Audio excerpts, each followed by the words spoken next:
आज ये कार्यक्रम हम लोगों का बहुत स्पेशल कार्यक्रम है। स्पेशल कार्यक्रम इसलिए है कि दो दिग्गज जो निवेशकों की लड़ाई लड़ रहे हैं, एक दूसरे की शक्ल देखना पसंद नहीं करते थे, एक दूसरे की आवाज सुनना पसंद नहीं करते थे। और 31 जुलाई को दिल्ली के रामलीला मैदान में जो है एक मंच पर आने जा रहे हैं, जोरदार आवाज बुलंद करने जा रहे हैं दिल्ली में। तो ऐसी क्या वजह हो गई, ऐसे क्या मामला हुआ कि दोनों दिग्गज जो है आज एक मंच पर 31 जुलाई को होंगे और दोनों के मधुर संबंध बन चुके हैं। तो मदन लाल जी आपका और अभयदेव जी आपका बहुत ही, अभय जी इसमें कहीं से दो राय नहीं है कि चाहे मदन लाल जी हो चाहे अभयदेव शुक्ल हो, दोनों ने अपने अपने स्तर से बड़ी लड़ाई लड़ रहे हैं। हाँ, लेकिन जब भी प्रयास हुए हैं, और मैंने तो विशेष रूप से प्रयास किया है दोनों दिग्गजों को मिलाने का, थोड़े दिन ठीक रहे, फिर उसी तरह की जो है खटास पैदा हो गई। लेकिन ये जो मुझे जानकारी मिली, ये क्यों देश को बताना चाहते हैं और ये क्यों इस बात से वो करना चाहते हैं? ये लड़ाई जो थी चरणजीत सिंह जी कहते हैं कि यज्ञ की आहुति में बराबर का भी योगदान होता है, और जितना काम आपने किया था और जो आज कर रहे हैं वो सामने दिख रहा है, सामने दिख रहा है। परेशान नहीं होने की जरूरत है किसी भी व्यक्ति को, क्योंकि ये लड़ाई जो समाज की थी, जो सिस्टम की लड़ाई थी, उसको बिना रणनीति नहीं जीती जा सकती थी, और बिना रणनीति एक बड़े पैमाने पे खड़ा नहीं किया जा सकता था। तो कभी भी आपका प्रयास जो रहा है वो सब आप तो जानते हैं, वो रणनीति के हिस्से थे आप। तो आप आज इस चैनल में तो कम से कम जब दोनों एक बड़े भाई छोटे भाई बैठे हो एक साथ, तो एक बड़े भाई की भूमिका अदा करिए, आप इस दोनों को लड़ाइए मत। लड़ा नहीं रहे, लड़ा नहीं रहे, दोनों को मिला रहे हैं। वजह बताइए दर्शकों को, निवेशकों को, कि दोनों एक मंच पर क्यों आने जा रहे हैं 31 जुलाई को।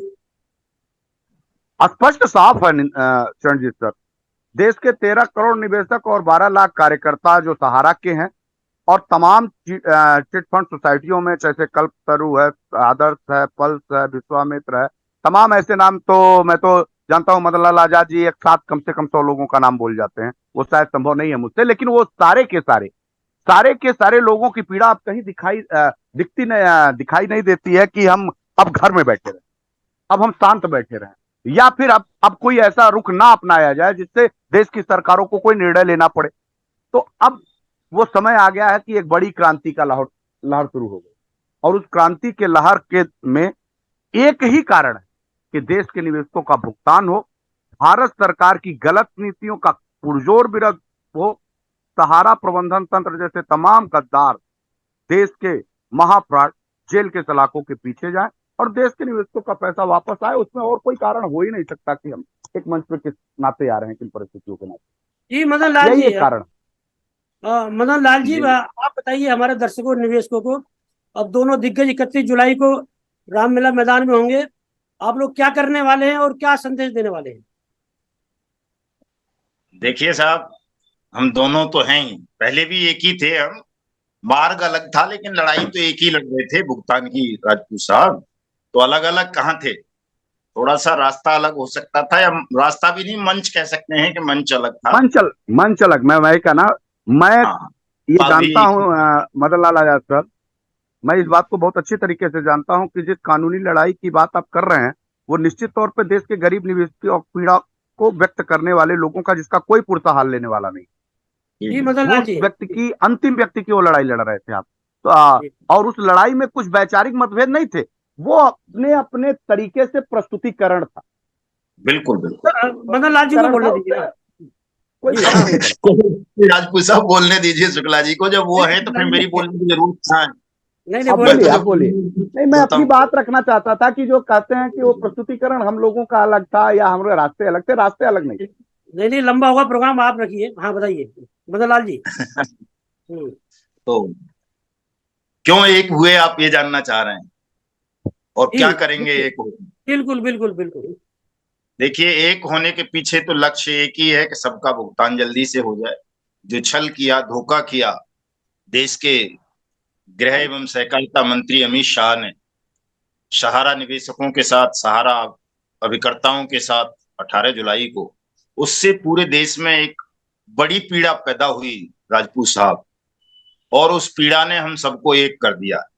क्योंकि कहीं ना कहीं आप अगर सामाजिक जीवन में हैं, सार्वजनिक जीवन में हैं, तो जनता के लिए होते हैं, और जनता की भावनाओं की, आकांक्षाओं की आप अगर कद्र नहीं करोगे तो फिर आपका सार्वजनिक जीवन में रहना निरर्थक होता है, व्यर्थ होता है। तो हम दोनों ही भाई, चाहे अभयदेव शुक्ला जी हूँ, मैं हूँ, या और तीसरे चौथे साथी भी हैं हमारे, नागेंद्र कुशवाहा जी हैं, महेंद्र पाल सिंह दानगढ़ जी हैं, पृथ्वी सिंह यादव जी हैं, हमारे अशोक मुदगल साहब हैं जीसी मोर्चे से, और बहुत सारे साथी हैं इस तरह के जो भिन्न भिन्न कंपनियों की लड़ाई लड़ रहे थे, पीएसएल पल्स जैसी कंपनियों की। आदर्श पीड़ित संघ वाले हैं, संजीवनी वाले वर्मा जी हैं राजस्थान से, मतलब तमाम साथी हम कहीं ना कहीं जनता के लिए लड़ रहे थे, निवेशकों के भुगतान के लिए लड़ रहे थे। और इनमें से ज्यादातर 90% निवेशक ये चाहता था कि सब भले ही एक ना हो, लेकिन अभयदेव शुक्ला और मदनलाल आजाद दोनों एक हों, और ये एक होकर के लड़ाई को लड़ेंगे तो जल्दी उनका भुगतान हो जाएगा, जल्दी वो इस भुगतान की लड़ाई को जीत लेंगे। तो अमित शाह ने हमें ये अवसर उपलब्ध कराया, वरना हम दोनों आपस में ही लड़ते रहते थे कई बार।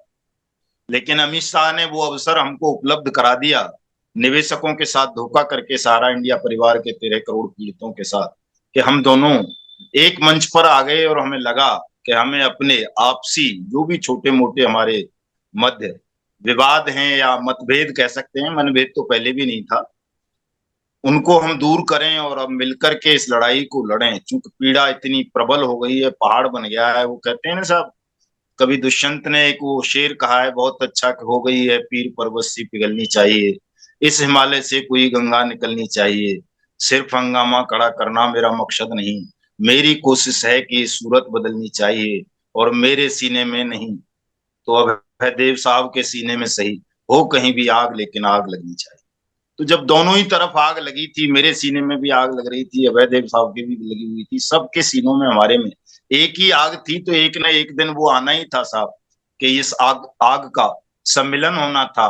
और ये जो धूर्त और मक्कार आज सेंट्रल गवर्नमेंट में बैठे हुए हैं, केंद्र की सत्ता में बैठे हुए हैं, इनके अहंकार को तोड़ने के लिए, निवेशकों का भुगतान कराने के लिए, और अब तो राजपूत साहब देश को बचाने के लिए, हम उन तमाम शक्तियों को एकजुट होना ही था, जो भी न्याय के लिए, सत्य के लिए संघर्षरत थी। तो यही सबसे बड़ा कारण रहा। और ईश्वर की अपनी एक प्रक्रिया होती है साहब, वो पहले से सेट करके रखते हैं। कहते हैं कि दुनिया प्रोग्राम्ड कर रखी है पहले से परमात्मा ने, कि आप अपनी इच्छा से कुछ नहीं कर सकते, कब क्या होना है, कैसे करना है, वो खुद तय करके रखता है पहले से, जो हमें पता नहीं होता। तो परमपिता परमात्मा ने पहले से तय कर रखा था कि एक ऐसा मोड़ आएगा जो हम दो दिग्गज नहीं, बल्कि देश के तमाम राष्ट्रभक्त साथी एक मंच पर, एक स्थान पर इकट्ठे होंगे, और न केवल निवेशकों के भुगतान को दिलवाएंगे, बल्कि इस राष्ट्र को भी बचाने का काम करेंगे। चूंकि राजनीतिक लोग देश नहीं बचा सकते राजपूत साहब, ये कटु सत्य है। राजनीतिक लोग केवल वोट की राजनीति करेंगे, वोट के लालच में वो आए बाएं साएं करते रहेंगे। ये देश बचाने की जिम्मेदारी भी कहीं ना कहीं हमारे और आप जैसे सामाजिक लोगों पर ही है, कि हम लोग आगे आए देश को बचाने के लिए, और देश की इस, जिसे हम बेईमान सिस्टम बोलते हैं, भ्रष्ट व्यवस्था को बदलने का काम करें, ठगों को नेस्तनाबूद करें, देश को ठगमुक्त बेईमान रहित राष्ट्र राज्य के रूप में स्थापित करें। ये हम लोगों की ही ड्यूटी है, कर्तव्य है। इसलिए अब आना ही था, और अब हम आ गए, तो पीछे कदम नहीं हटाएंगे साहब। अब तो सबसे पहले तो सबका भुगतान कराएंगे, और फिर देश में व्यवस्था परिवर्तन की जो लड़ाई है, हमारी जो मंशा है, उसको आगे लेकर के चलेंगे। और ये बहुत जल्दी कर देंगे राजपूत साहब। दो देश के लोगों को निराश होने की, तनाव लेने की जरूरत नहीं है, जी अंतिम समय है। अभय 20 देव दिन जी, लगेंगे, ज्यादा महाभारत का युद्ध समाप्त कर देंगे, दोनों काम अभय करेंगे। अभय देव जी, कितनी मजबूती के साथ में दिल्ली रामलीला मैदान में पहुंच रहे हैं, और ऑल इंडिया जन आंदोलन संघर्ष न्याय मोर्चा इस ये जो महायज्ञ है, इसमें कितनी आहुति दे रहे हो, क्या योगदान कर रहा है, थोड़ा बताइए। संजीव जी, सरफरोशी की तमन्ना अब हमारे दिल में है, देखना है जोर कितना बाजी है कातिल में है। वक्त आने दे बता देंगे तुम्हें ये आसमां, हम अभी से क्या बताएं क्या हमारे दिल में। आप इंतजार करिए 31 तारीख का। 31 तारीख देश के इतिहास का एक ऐसा भुगतान क्रांति का लहर आएगा जो आर्थिक आजादी की सबसे बड़ी लड़ाई साबित होगी। एक समय याद होगा, हम किताबों में पढ़ते थे कि लोक नारायण जयप्रकाश लोहिया जी जैसे लोगों ने क्रांति बिहार की धरती से वहीं से फूंक दिया और देश की इंदिरा की सत्ता से हाथ धोना पड़ा था। अब आधुनिक भारत में एक आर्थिक आजादी की लड़ाई की एक बड़ी बिगुल की तैयारी बची है और 31 तारीख को देश की संभी सरकार अगर अपनी आमूल-चूल परिवर्तन करके देश के निवेशकों के हितों के बारे में नहीं सोचती, उद्योगपतियों को संरक्षण देके और खास तौर पे भ्रष्टाचारियों को, अपराधियों को संरक्षण देके वो देश की सत्ता चलाना चाहती है, तो उसको या दो चीजों को चयन करना पड़ेगा। या तो अपराधियों और भ्रष्टाचारियों का संरक्षण देके देश की सत्ता चलाने की परिकल्पना को, और या तो देश के गरीब निवेशक और समाज के प्रबुद्ध वर्ग के लोगों से स्वस्थ भारत की परिकल्पना के साथ। इन दोनों में से एक चयन करना पड़ेगा भारत की सरकार को। अगर वो अपराधियों को और भ्रष्टाचारियों के साथ खड़ी होती है तो भारतीय जनता पार्टी समर्थित सरकार केंद्र ही नहीं समस्त राज्य की सरकारों से सत्ता से हाथ देगी। समस्त मदन लाल जी, क्या तैयारी है 31 जुलाई की? और जो है कौन कौन लोग मंच पर होंगे? और जो आप मेरी आपसे पहले भी बात हुई थी कि यदि 1 अगस्त से जो है भुगतान शुरू नहीं होता है तो उखाड़ फेंकेंगे मोदी सरकार को, तो क्या रणनीति है 31 जुलाई की, थोड़ा बताइए। रणनीति में बहुत बड़ा बदलाव आ गया है राजपूत साहब। पहले एक हम सम्मेलन टाइप करना जा रहे थे, विशाल प्रदर्शन होता, भाषणबाजी होती, ये सब होता, लेकिन अब तो नियति ने क्रांति तय कर दी है। तो क्रांति तो कभी व्यवस्थित नहीं होती, अब तो क्रांति होनी है।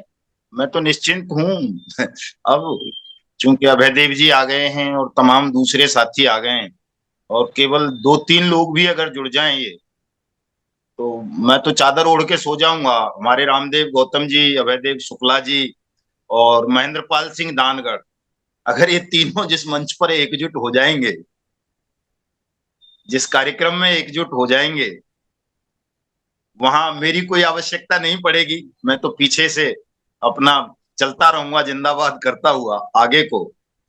तो क्रांति कभी व्यवस्थित नहीं हुआ करती हैं। तैयारियां बहुत सारी हैं हमारी। रामलीला मैदान में मंच सजाएंगे, वक्तव्य होंगे तमाम नेताओं के, तमाम सहयोगी संगठनों का आभार व्यक्त करेंगे, उनका स्वागत करेंगे मंच पर, उनके नेताओं का।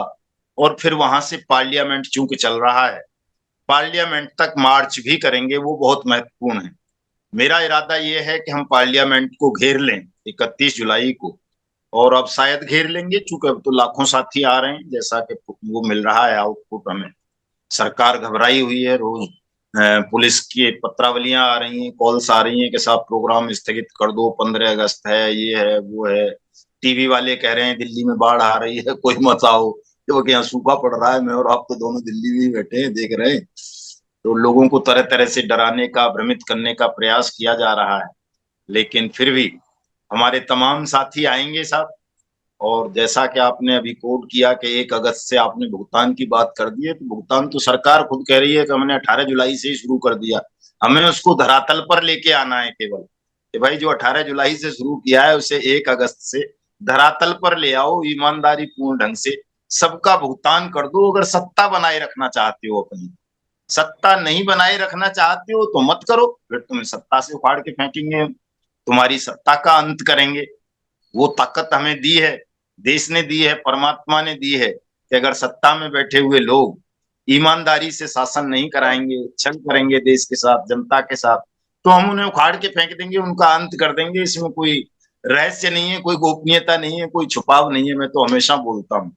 और अब सब देश तैयार हो चुका है, इतनी सजगता आ गई है देश में। आप देख रहे होंगे कि जो आंदोलन आज से 1 साल पूर्व 10, 15, 20 लोगों तक रहता था सीमित, कि कुछ साथी अभयदेव जी के साथ चल रहे हैं, कुछ हमारे साथ चल रहे हैं, कुछ कहीं और चल रहे हैं, आज एक जन सैलाब है बड़ा।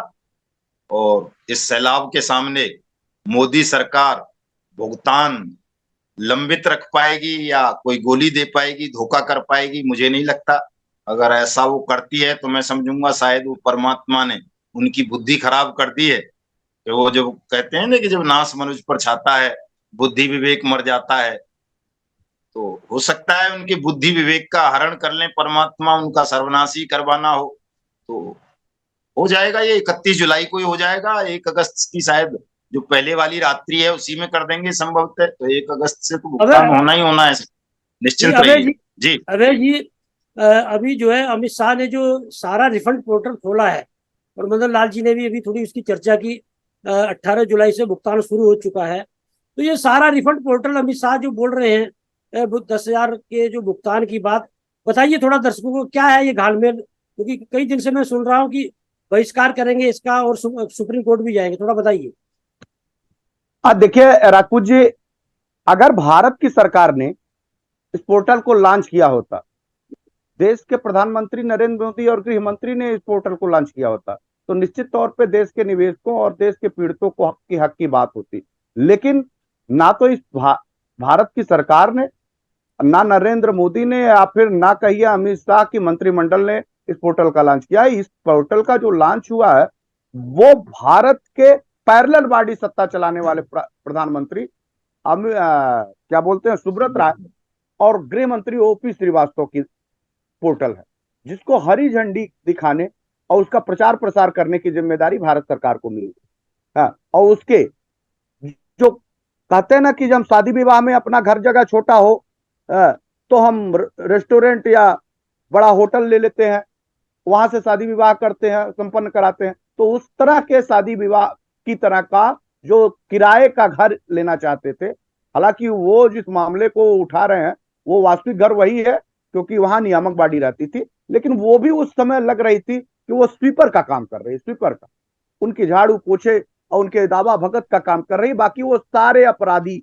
जितने जिनके ऊपर मुकदमे लगे हुए थे, जिनको गिरफ्तार होना चाहिए था, अगर वास्तव में वो देश के गृह मंत्री होते, मुझे संशय है कि उस समय देश के गृह मंत्री के रूप में वो गए भी थे कि नहीं गए थे, सहकारिता मंत्री के रूप में गए भी तो कि नहीं गए थे, जिसके ऊपर 3,000 4,000 से ज्यादा आपराधिक मुकदमे उस जगह पे लगे हों, और वहां पे वो सेल्फी खिंचाता उन लोगों से नजर आ रहा हो, तो ये भारत का गृह मंत्री तो नहीं कर सकता। निश्चित तौर पे मुझे नहीं लगता कि उस समय वो भारत के गृह मंत्री के रूप में नहीं गए थे, उनके प्रचारक की भूमिका में गए। और उन्होंने जो पोर्टल को लॉन्च किया वो ऑल इंडिया जन आंदोलन संघर्ष न्याय मोर्चा के तमाम क्रांतिकारी साथी और देश के 13 करोड़ निवेशक मानने से इनकार करते हैं, बहिष्कार करते हैं उसका। इसका नजारा आपने देख लिया है। उड़ीसा में एक बड़ी रैली के साथ हम लोगों ने बड़ा प्रोटेस्ट किया है। देश के अमित शाह जैसे भ्रष्टतम मंत्री का पुतला दहन किया। हम बाइक में रैली में हजारों लोग शामिल रहे। अब घर घर गांव गांव लोगों में जागृति आई। हाँ, एक काम किया है देश की सरकारों में, ये पोर्टल लॉन्च कराने के लिए अमित शाह ने भारत के सरकार का प्रयोग करके, मैं ध्यान दीजिएगा, मैं उनको गृह मंत्री नहीं मान रहा हूं, मैं कतई उनको गृह मंत्री नहीं मान रहा हूं। देश की संवैधानिक व्यवस्थाओं में उनकी सुरक्षा की जिम्मेदारी की जवाबदेही है, और वो अपराधियों के साथ खड़े थे, उनके साथ सेल्फी ले रहे थे। ऐसे व्यक्ति को मैं देश का गृह मंत्री नहीं मानता। हम उनसे इत्तेफाक नहीं रखते। और ऐसे लोग का पुतला दहन करके देश के लोग सड़कों पे आके खड़े होकर प्रतीत करा रहे हैं कि आपने गलत निर्णय लिया है, देश में संवैधानिक व्यवस्था रह नहीं गई है। तो हम सभी लोग ये बात कह रहे थे कि आखिर देश की सरकार ने, जो भारतीय जनता पार्टी की सरकार बनाई गई थी, उसने एक काम कराया था अमित शाह को भेज। देश के करोड़ों निवेशक जो सो रहे थे, जिनको कोई नहीं जगा पाया था, मदन लाल आजाद जी, अभयदेव शुक्ला जी, तमाम और सारे लोग नहीं जगाने की स्थिति पैदा कर पा रहे थे, बड़ी कोशिश कर रहे थे, लेकिन वो नहीं हो पा रहा था सीधे सीधे। मैं इसके लिए फर्जी गृह मंत्री को बधाई देता हूं कि उन्होंने माइक सिस्टम, देश की मीडिया, गोदी मीडिया, तमाम लोगों में, एक एक व्यक्तियों में प्रचार किया कि जाइए आपका पैसा मिल रहा, जाइए पैसा मिल रहा। अब ये कितना मिल रहा है वो तो वहां पोर्टल में जाने के बाद पता लग रहा। तो जिनका 1 लाख रुपया है और वो 10,000 की बात सुन रहा, तो भारतीय जनता पार्टी को भी गाली दे रहा, एजेंटों को भी गाली दे रहा, क्या नाम है, सहारा सुब्रत राय को तो पानी पी पी के गरिया रहा। और बात किसकी कर रहा भाई? नहीं, आंदोलन वाले ठीक हैं, ये जो कह रहे हैं वो सही है, और निश्चित तौर पे इनकी बात माननी चाहिए। 31 तारीख को हम लोगों को दिल्ली अब चलना हो। ये क्रांति हुई, ये क्रांति हुई। और मैं तो कहूंगा मदन लाल आजाद जी और तमाम साथी, पहले देश के फर्जी गृह मंत्री को बधाई दे दिया जाए कि हम लोगों की इतनी मेहनत जो करते करते हम लोगों के बाल पक गए। वो सिर्फ दाढ़ी जो आप देखे हैं रंग रगी है ना, वो सब के सब पक गई है 3 साल के अंदर है। समझिए कितनी मेहनत किया, कितनी लोगों के बीच जाई, कितनी जलालते जिल्लतें सही है। तमाम लोग जिनका पैसा खुद का लेना है, वो भी अहंकार में बैठे थे कि ये लोग जो लड़ी रहे हैं हमको तो मिल ही जाएगा। मिल गया क्या उनको? मिल गया उनको 10,000 रुपए झुंझुना बजाते हुए देश की सरकारों ने एक सुनियोजित साजिश करके आपके हाथ में पकड़ाया। बाकी इतना गड़बड़, इस तरह का प्लान लेके आया। और मैं तो आपके मंच पे एक खुलासा भी करूंगा कि इतना सुनियोजित प्लान लाया कि सारे के सारे बांड उसमें आप एक ही बार में ओटीपी भी डाल दो, और एक ही बार डाल के वो सुब्रत राय के पास पहुंचा दो, और उसी को आधार बना के देश में वो सारे मुकदमे खारिज करा ले जाए, और उसको पासपोर्ट जारी कर हो जाए, और वो राहुल मोदी, नीरव मोदी, पता ना कौन चौकसी करके तमाम जैसे लोग हैं, विजय माल्या जैसे लोग, ये किसके राज में गए हुए थे? ये किसके राज में गए हुए थे? ये तो भारतीय जनता पार्टी के राज में गए हुए लोग थे। इन लोगों की तरह इसको भी वापस भेज दे अपने बच्चों के पास, फिर ये दौड़ वापस ना आए। पूरी रणनीति और पूरी साजिश है भारतीय जनता पार्टी की, बदले में 4 राज्य के लिए देश की 13 करोड़ जनता के साथ इस तरह अन्याय। भारत की सरकार को जवाब देना पड़ेगा। और जिस सत्ता की लोलुपता के लिए उन्होंने ये आपसी गठबंधन सुब्रत राय से किया है ना, उस चारों राज्यों को चुनाव भारतीय जनता पार्टी को केंद्र की चुनाव जीतने से पहले ही उनको हरा के ये गिफ्ट देगी ऑल इंडिया जन आंदोलन संघर्ष न्याय मोर्चा, और जब तक संगठन मिल के देगी। जी मदन लाल जी, आपका अब तो हम लोग एक से भले 2 हो गए, और ये बहुत सारी बातें हम लोगों ने आपस में बात कर ली। हम अब ये सिर्फ मदन लाल आजाद जी ने आह्वान कर दिया है कि हम 31 को आएंगे, नहीं, हम सभी साथियों ने एक लॉन्ग टर्म की तैयारी करी है। ऐसा नहीं है कि ये आंदोलन 31 तारीख को अगर देश की सरकारों ने कोई निर्णय नहीं दिया तो उनको चैन से रहने देगी। और बड़े मास्टर प्लान के साथ ऑल इंडिया जन आंदोलन संघर्ष मोर्चा और जब तक के लोग एक मंच पे बड़ी मजबूती के साथ आ रहे हैं, बहुत मजबूती के साथ आ रहे हैं। मदन लाल जी, आपका कहना है कि अब निवेशकों की लड़ाई नहीं लड़ी ये रही है, देश को भी बचाएंगे। तो बताइए 31 जुलाई को निवेशकों की लड़ाई के साथ साथ में देश को बचाने की क्या रणनीति है और क्या आप लोग करने जा रहे हैं 31 जुलाई को? देखिए, एक बात मैं बता दूं आपको पहले साहब, देश बचा लेंगे बाद में, अभी हैं 5-6 दिन हमारे पास देश बचाने के लिए। ये जो पोर्टल लॉन्च किया है ना, इसमें तो उसने अमित शाह ने जो एक कंडीशन लगा दी है कि आधार मोबाइल और बैंक अकाउंट दोनों आपस में लिंक होने चाहिए। तो उसमें साहब अभी जो है 30 जून तक 1,000 रुपए खर्च आता था इस काम को करवाने में। अब 1 जुलाई से अब तो मदन लाल जी रुपए खर्चा आने लगा है जी। नहीं, अब तो प्रक्रिया उन्होंने बंद कर दी है। 50,000 से ज्यादा हो तो पेन रहना जरूरी है, लेकिन हमारे आधार, मोबाइल और अकाउंट में तीनों को लिंक कराने की बात कर रहा हूँ। इस काम को करवाने में भी अगर किसी ने नहीं करवा रखा है, अब कराएगा तो 10,000 रुपए खर्चा आ रहा है इस काम को कराने में, आधार, मोबाइल और बैंक अकाउंट लिंक कराने में। तो मुझे ऐसा भी लग रहा है कि दोबारा से अमित शाह ने एक पॉन्जी स्कीम लॉन्च कर दी है कि कुछ लोग, बहुत सारे लोग हैं ऐसे जिन्होंने आधार, मोबाइल और ये लिंक नहीं करा रखे आपस में अकाउंट, तो 10,000 रुपए आने ही है उनके पास, तो कुछ को दे देंगे 10-10 हजार और कुछ से ले लेंगे 10-10 हजार। तो ये एक तरह से ये भी एक पॉन्जी स्कैम हो गया, ये नया वाला अमित शाह के कर कमलों द्वारा। वैसे तो प्रधानमंत्री करता रहा है, अमित शाह ही करता रहा है, ये जितनी भी प्रमोशंस किए हैं इन्होंने। 18 जुलाई को तो पूरे देश ने देख लिया किस तरह से देश के इसने फर्जी गृह मंत्री ने सुब्रत राय को लॉन्च किया, बचाने का प्रयास किया। लेकिन पहले भी हमने तो बहुत सारे मैटर्स में देखा है कि कि स्वयं प्रधानमंत्री जो है तमाम फर्जी स्कीम्स को, इस तरह की पोंजी स्कीम्स को लॉन्चिंग करता रहा है और उसके झांसे में आकर देश के 42 करोड़ परिवार फंसे हैं। देश को बचाने की जो लड़ाई है राजपूत साहब, मैं हमेशा कहता रहा हूं कि राजनीति देश को नहीं बचा सकती, राजनेता क्रांति नहीं कर सकते। कानून बनाना काम भले ही राजनेताओं का हो सदनों के अंदर बैठ करके, लेकिन अगर जनता का उन कानूनों में कोई सहयोग ना रहे, हस्तक्षेप ना रहे, दबाव ना रहे, तो वो कानून उसी तरह से अपनी सार्थकता और प्रभाव को खो देते हैं जिस तरह से हम अनियमित जमा योजनाएं पाबंदी कानून 2019 को देख पा रहे हैं कि 4 साल से ज्यादा का समय हो गया, लेकिन वो कानून प्रभावी ढंग से क्रियान्वित नहीं किया गया। अगर इस कानून को प्रभावी ढंग से क्रियान्वित कर दिया गया होता तो सुब्रत राय सहारा समेत देश का एक भी ठग खुली हवा में सांस नहीं ले पाता।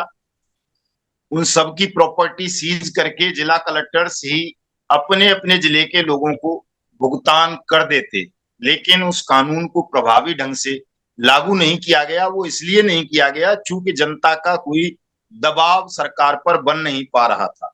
और अब जब जनता का दबाव बनेगा तो निश्चित रूप से सरकार को ये करना होगा। मान लो मोदी की सरकार नहीं करेगी तो दूसरी सरकार ले आएंगे कोई 2-4-6 दिन में। मैं तो हमेशा कहता हूं कि हम कोई पॉलिटिकल पार्टी नहीं है जो वोट का इंतजार करेंगे। वोट का इंतजार तो गिद्ध करते हैं या मुर्दे करते हैं, और मैं इन राजनेताओं को गिद्ध और मुर्दे ही समझता हूं कि ये सब गिद्ध हैं या मुर्दे हैं। तो इन्हें वोट का इंतजार होगा।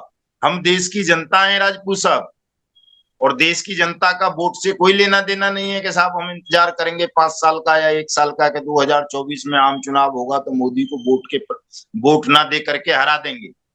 नहीं, हम तो अब 31 जुलाई को ही अगर इसने भुगतान की प्रक्रिया आरंभ नहीं की, वास्तव में भुगतान नहीं किया देश के ठगी पीड़ित जमाकर्ता परिवारों का, तो हम तो 1 अगस्त से ही इसको हटाने का काम करेंगे। सीधे सीधे इस्तीफा मांगेंगे हम तो। या तो इस्तीफा दो, राजी से दोगे विधि सम्मत तरीकों से तो ठीक है, नहीं तो फिर लंका बनने में भी हिंदुस्तान को कोई देर नहीं लगाएंगे।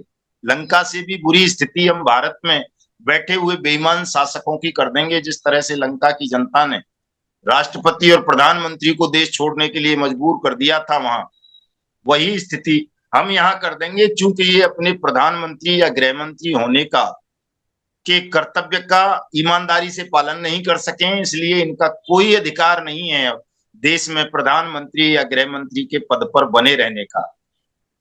और इन्होंने तो न्यायपालिका को भी पंगु कर दिया है साहब। आपने देखा कि किस तरह से देश की सर्वोच्च अदालत का दुरुपयोग इन्होंने सहारा इंडिया परिवार मैनेजमेंट को बचाने के लिए किया। पूरा देश देख रहा है एसएफआईओ को किस तरह से पंगु कर दिया, सीबीआई, ईडी सबको किस तरह से इन्होंने अपने हितों के लिए इस्तेमाल किया।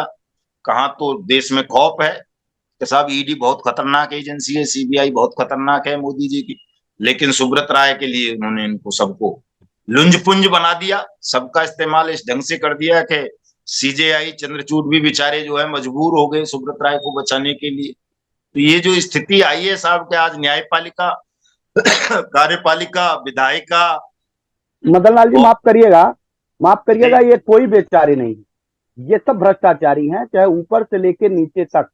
इन जितने लोग राजनेताओं से लेके, मैं खुद खुलेआम इस बात को कह रहा हूं कि न्यायिक प्रणाली में बैठे उच्चतम से लेके निम्न स्तर तक जो निचले सदन है, सब के सब भ्रष्टाचार की भेंट चढ़ चुके हैं।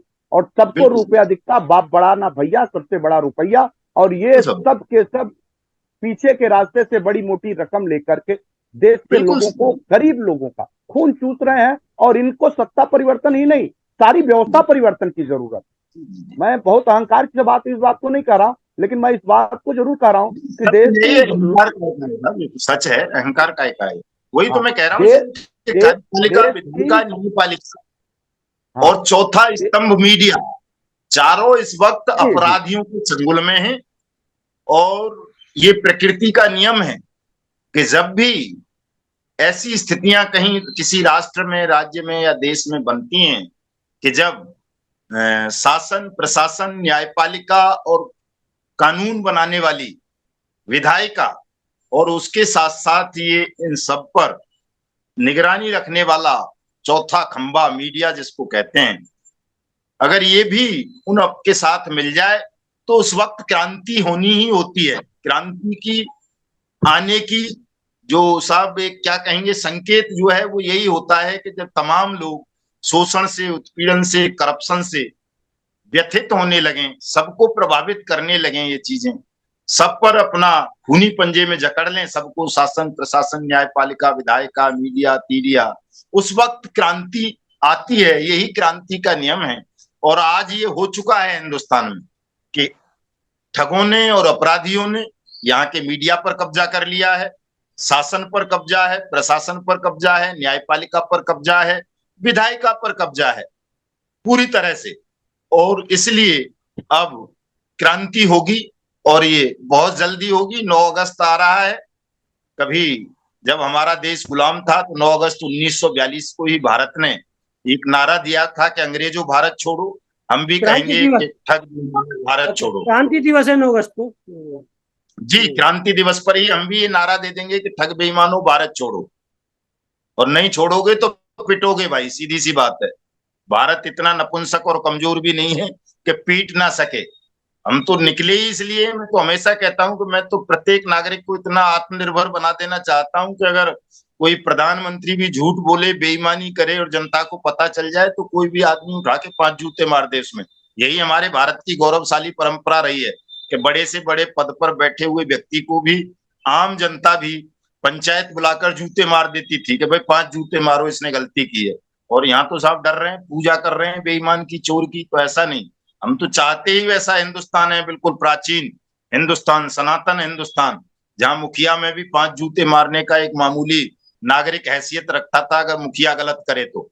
और यहाँ ऐसी स्थिति है कि मुखिया के दर्शन तक नहीं कर पा रही जनता। तो वो वैसा ही भारत बनाएंगे साहब कि कोई सामान्य से सामान्य, कमजोर से कमजोर नागरिक भी अगर उसका शासक या प्रशासक या न्यायाधीश कोई छल कर रहा है, बेईमानी कर रहा है, तो वो भी उसमें 5 जूते लगा सके। ऐसा प्यारा हिंदुस्तान बनाएंगे। मदन लाल जी, अंत में निवेशकों से क्या कहना चाहेंगे? निवेशकों से यही कहना चाहूंगा साहब, खास तौर से दिल्ली एनसीआर के साथियों से, कि भाई ज्यादा से ज्यादा संख्या में आप 30 तारीख को ही दिल्ली के रामलीला मैदान में रात्रि में पहुंच जाएं। चूंकि जो साथी हमारे दूर दराज से आ रहे हैं, महाराष्ट्र से, उड़ीसा से, आसाम से, बंगाल से, गुजरात से, मध्य प्रदेश से, बिहार से, छत्तीसगढ़ से, झारखंड से, उत्तराखंड से, जम्मू कश्मीर से, हिमाचल जैसे, राजस्थान से, और केरल, तमिलनाडु, कर्नाटका, और आपका क्या बोलते हैं उसको, जो है एक और बना दिया है आंध्र प्रदेश में से तोड़ के जिसको बनाया है, वहां से भी, तेलंगाना। तो जो दूर दराज से साथी आ रहे हैं जिनको भाषा की प्रॉब्लम है, वो बहुत सारे संसाधन लेकर के नहीं आ पाएंगे, उनके लिए हमारे दिल्ली एनसीआर के तमाम साथी पहले से वहां एकजुट हों, उनके लिए तमाम व्यवस्थाएं करवाएं, भोजन की, पानी की, रहने की, ठहरने की। तो तमाम साथी आए। चूंकि मुझे लगता है 5-6 लाख साथी हमारे बाहर से आ रहे हैं, तो ये हमारे दिल्ली और दिल्ली एनसीआर के साथियों का उत्तरदायित्व तो बन जाता है, धर्म बन जाता है कि वो उनकी अगवानी के लिए, सेवा शुश्रूषा के लिए यहाँ तैयार रहें, मुस्तैद रहें, ताकि किसी भी साथी को कोई दिक्कत ना आए। और मैं अपनी तरफ से अपने देश के तमाम साथियों को ये आश्वस्त करना चाहता हूं कि आप पर कोई गोली नहीं चला पाएगा, कोई लाठी नहीं चला पाएगा, कोई पानी की बौछार नहीं चलेगी।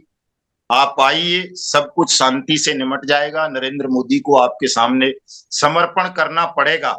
अगर आप आ गए ठीक से और उसी दिन आपकी ये मांग मान ली जाएगी, निश्चित रूप से कोई भी घबराने की, डरने की किसी भी साथी को जरूरत नहीं है। चूंकि हमारी मांग जो है राजपूत साहब, वो बहुत ज्यादा विधि सम्मत है, न्यायपूर्ण है, नैतिक है, और लोगों की मेहनत की डूबी हुई रकम को कानूनी तरीके से वापस दिलाने की है। कोई भी ऐसी मांग हमारी नहीं है कि हम किसी से कोई सत्ता मांग रहे हों, किसी से कोई कोटा, परमिट, राशन या कर्ज माफी मांग रहे हों, ऐसा कुछ भी नहीं है।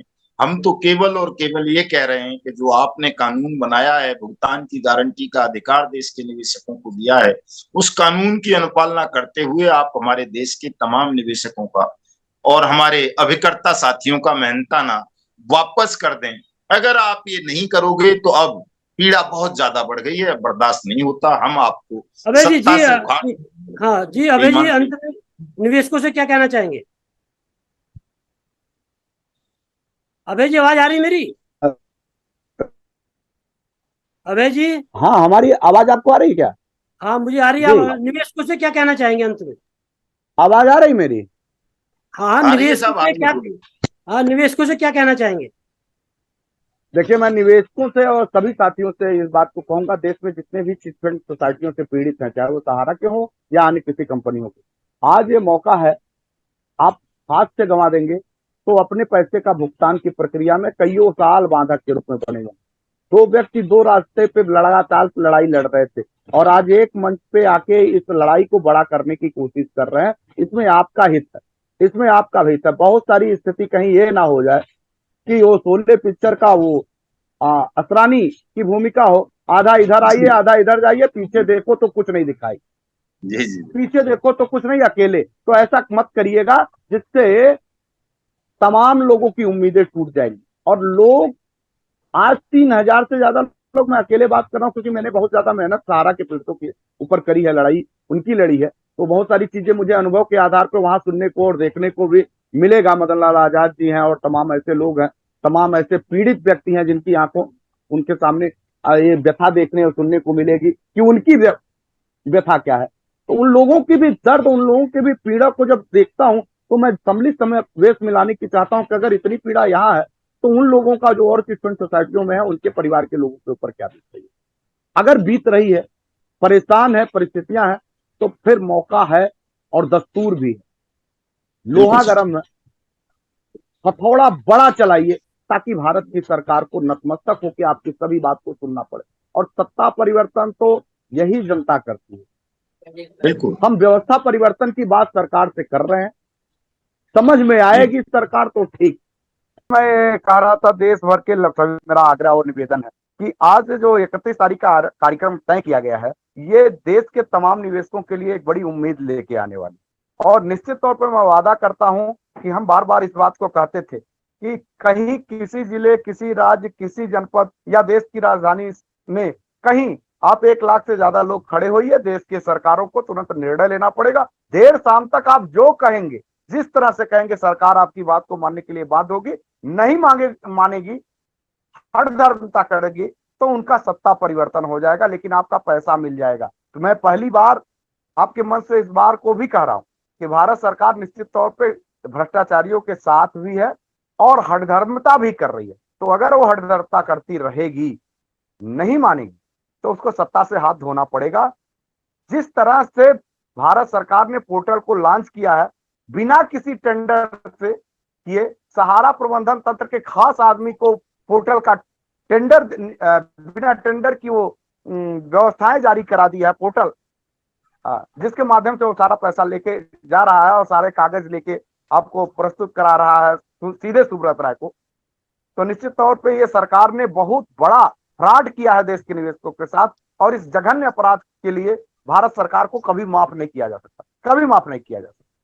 तो आने वाले दिन में सभी साथियों को भारत सरकार के बैठे तमाम जनप्रतिनिधि जो भ्रष्टाचारियों के साथ खड़े हैं, उनको सत्ता से हटाना होगा और उनको देश की सत्ता यानी जनता की अदालत में लाके खड़ा करना होगा। वास्तविक जनता, वास्तविक सत्ता जनता है। जनता की अदालत में खड़ा करके अपने भुगतान सहित अपने समस्त अवैधानिक अधिकार को लेने होगा। तो 31 तारीख का जो समय है, 31 जुलाई मील का पत्थर साबित होगा और निश्चित तौर पे इतिहास पुरुष के रूप में मदन लाल आजाद जी एक बड़ी भूमिका के साथ खड़े होंगे। मैं आपको बहुत बहुत बधाई देता हूं कि आपने एक बड़ा हृदय दिखाते हुए तमाम भ्रांतियों और तमाम तरह की अनर्गल चर्चाओं का जो समाज में पटल पे चल रहा था, निश्चित तौर पे मैं ये कह रहा हूं, पहले भी और आज भी कह रहा हूं, कि हर जो संगठन होता है वो अपने संगठन के रूल रेगुलेशन को फॉलो अप करते हुए उसको बढ़ाने का भरसक प्रयास करता है। इतना प्रयास करता है कि उसके लिए तमाम वर्जनाओं को, तमाम बातों को दरकिनार करते हुए भी आगे लेके जाता है और तब जाके वो वजूद को खड़ा कर पाता है। वो काम चाहे मदन लाल आजाद जी ने किया हो, चाहे भयदेव शुक्ला ने किया हो, अपने संगठन के साथ पूर्ण न्याय करने की कोशिश किया था। और हाँ, विचारधारा एक थी, जनता का भुगतान। इस जनता के भुगतान के लिए तमाम जो सोसाइटियां हैं, तमाम जो पीड़ित निवेशक के लोग हैं, उन लोगों के पक्ष में, पीड़ित लोगों के पक्ष में एक बड़ा मंच तैयार करना था। ये उद्देश्य ऑल इंडिया जन आंदोलन संघर्ष न्याय मोर्चा का भी था और ये उद्देश्य जब तब संगठन का भी था। जब तब संगठन और ऑल इंडिया जन आंदोलन संघर्ष न्याय मोर्चा ने संयुक्त ऑल इंडिया जन आंदोलन संघर्ष न्याय मोर्चा इसी नाते बनाया था कि देश के तमाम संगठन एक साथ खड़े हों, किसी को यह कहने का मौका ना मिले कि हम किसी के मंच पे जाके खड़े हैं। ये संयुक्त रूप से पूरे देश का आंदोलन है और संयुक्त रूप से हमारा आंदोलन का संगठनात्मक ढांचा है। हम सब मिलके झंडे के नीचे काम करें। हाँ ठीक है, दो बड़ी धुरी को एक बड़ा सफर तय करना पड़ा, बड़े रातें सड़कों पे काटनी पड़ी, संघर्षों पे जीना पड़ा, ट्रेनों में सफर, पैदल जाना, तमाम दिनों तक एक समय भोजन करते रहना और ऐसी स्थिति पे कभी जेब में पैसे हो ना हो फिर भी अनवरत चलते रहना, तमाम कुर्बानियों को देना। निश्चित तौर पे दोनों संगठन के मैं तमाम उन सभी क्रांतिकारी साथियों का हृदय से आभार अभिनंदन करता हूं कि मदन लाल आजाद जी का, अभयदेव शुक्ला का उन्होंने बढ़ चढ़ के हिस्सेदारी के साथ साथ समर्पण दिया, तभी तो ऑल इंडिया जन आंदोलन संघर्ष न्याय मोर्चा और जब तब संगठन ये दोनों अपने मिशन में कामयाब हो पाए और दोनों आज एक मंच पे खड़े होकर भारत की सरकार को सीधा चैलेंज देने का मादा रखते हैं। सीधा इतनी बड़ी सत्ता जो भ्रष्टाचारियों के साथ मिली हुई है, जिसके पास सभी साधन संपन्न है, कोई साधारण व्यक्ति उसको सीधे टक्कर नहीं दे सकता। ये निश्चित है कि मदन लाल आजाद के पास भी एक दैवीय शक्तियों के से ओतप्रोत है और ऑल इंडिया जन आंदोलन संघर्ष न्याय मोर्चा शुरू से कहती आई है कि हम आंदोलन नहीं कर पा रहे। अभयदेव शुक्ला की हैसियत नहीं है कि सुब्रत राय और सरकार के विरुद्ध खड़ा होकर इतने बड़े जन आंदोलन की क्रांति रख पाए। तीसरी ताकत के रूप में कोई जरूर है जो हम दोनों को आगे संचालित करके इस आत्म उद्देश्य के साथ आगे बढ़ा रही है। और मैंने कई बार बातों में देखा है मदन लाल आजाद जी को, बेहद धार्मिक प्रवृत्ति के व्यक्ति हैं और बहुत ऐसे भी शब्दों को प्रयोग करते हमने पाया है कि वो निश्चित तौर पे शास्त्र संगत भी है और न्याय संगत भी होता है तमाम जगहों पे। हाँ, कुछ चीजें हम लोगों में बड़ी कॉमन है दोनों में, इसी नाते हम लोगों को जोड़ने का प्रयास कर रही है कि हम लोग हो सकते हैं जुबान के कड़े हों, गंदे इस नाते नहीं कह सकते कि हमने गंदगी कभी सीखी नहीं है, हमारे संस्कार ही नहीं है। जुबान के कड़े हो सकते हैं लेकिन दिल के बेहद साफ, मन के बेहद साफ हैं और समाज के अंतिम व्यक्तियों के, पीड़ित व्यक्तियों के प्रति अपनी श्रद्धा और आस्था रखते हैं और उस पीड़ा से अपने आप को भी पीड़ित पाते हैं। तभी तो समस्त कार्य छोड़ करके देश में एक सूत्रीय कार्यक्रम कर रहे हैं कि देश के गरीब पीड़ित निवेशकों को न्याय मिल सके। तमाम ऐसी परिस्थितियां हैं जिससे पारिवारिक, सामाजिक, आर्थिक सभी तरह का नुकसान होता है, लेकिन एक सुकून रहता है कि जब हम अगले भाइयों के चेहरे पे खुशी देखते हैं और उनको उम्मीद दिखती है। यकीन मानिए कि 3 साल से लोग ये बात चर्चा करते रहे थे, मदन लाल आजाद जी को, अभयदेव शुक्ला जी को एक मंच पे लाने के राजपूत जैसे भाई तमाम कोशिश कर रहे थे और देश के तमाम ऐसे हिस्सों से लगातार फोन भी आते थे कि शुक्ला जी, मदन लाल आजाद जी दोनों एक मंच पे आ जाएं, देश में इतिहास रच उठेगा। बार बार ये होता था और एक ही बात नहीं, जिस दिन हम लोगों ने देर रात इसकी घोषणा करी, दोपहर में एक बड़ी चैटिंग के साथ शुरुआत हुई और एक अचानक और अनायास, हम कहेंगे उसको भी ईश्वर का ही स्वरूप मानते हैं कि ईश्वर की प्रेरणा थी कि शायद मेरे कलम और मदन लाल आजाद जी के कलम उछल रहे और उसको देश देख रहा। ऐसा नहीं था कि हम लोग कहीं छुपी कोई एजेंडे के साथ बात कर रहे थे, पूरा देश उसको देख रहा था और देर शाम होते होते हम दोनों साथियों का हृदय परिवर्तन नहीं होता है। एक सोच दूसरे सोच से मिल जाता है और उस सोच को मिलते ही देश के तमाम निवेशकों को और क्रांतिकारी साथियों के चेहरे पे खुशी आने लगती है। और मैं जानता हूं कि मैंने जब आंदोलन शुरू किया था तो शायद उतने फोन आने शुरू हुए थे जितने मदन लाल आजाद जी और अभयदेव शुक्ला को एक साथ खड़े होने पे लोगों के फोन और लोगों के चेहरे की खुशियां सामने दिखाई दे रही थी। वो भावनाएं नहीं व्यक्त कर पा रहे थे और खुशी के मारे उछले जा रहे थे। तो ये महसूस हो रहा था कि हम या मदन लाल आजाद जी व्यक्ति नहीं है, समाज है और समाज के प्रतिनिधित्व करने वाले हैं। अपनी तमाम मजबूरियों को भी, अपनी तमाम व्यक्तिगत आकांक्षाओं को भी एक किनारे, एक ताक पे रखना होगा और समाज के हित के लोगों के लिए जो समाज करता हो उसके लिए अब पूरा जीवन समर्पण करना होगा। ये हम लोग महसूस कर रहे हैं शिद्दत से, और निश्चित तौर पे इसमें मैं मदन लाल आजाद जी को बहुत बधाई देता हूं। और साथ ही साथ तो सभी साथियों का जो लगातार जी तोड़ मेहनत कर रहे थे कि मदन लाल आजाद जी और अभय देव शुक्ला जी एक साथ मंच पे आ जाएं। इसमें सबसे प्रमुख नाम मैं फिर कहूंगा कि लगातार कई बार कोशिश किया चरण सिंह राजपूत जी, लगातार 7-8 सालों से हमारे इनके संबंध हैं, और उस संबंधों के दौरान ये लगातार दोनों मंचों पर एक साथ करने की कोशिश करते रहे, लेकिन ये अंतर से जानते भी थे कि अभय देव शुक्ला और मदन लाल आजाद जी का वास्तविक लक्ष्य है क्या। इस दोनों आंदोलन को एक सिरे से इन्होंने पकड़ा हुआ था, एक सिरे से हमने पकड़ा हुआ था, और इन दोनों को शिखर पे ले जाना था। शिखर पे ले जाने के बाद आप समझते हैं वहां शून्य हो जाता है, और जहां शून्य हो जाता है तहां व्यक्ति नहीं रह जाता, शून्य बड़ा होता है जिसका हिंदुस्तान ने उदय किया। अबे जी आ रही जी आ रही है। मैं अपनी क्लोजिंग स्टेटमेंट देते हुए अपनी बात को विराम दूंगा कि साथियों, आपकी भावनाओं के अनुरूप हम सभी साथियों ने अपने सच्चे हृदय के साथ एक दूसरे का हाथ थामा है। अब जरूरत आपकी है, जरूरत आपकी भावनाओं की और आपके कार्यों की और आपके जुनून की है, आपके समर्पण की है।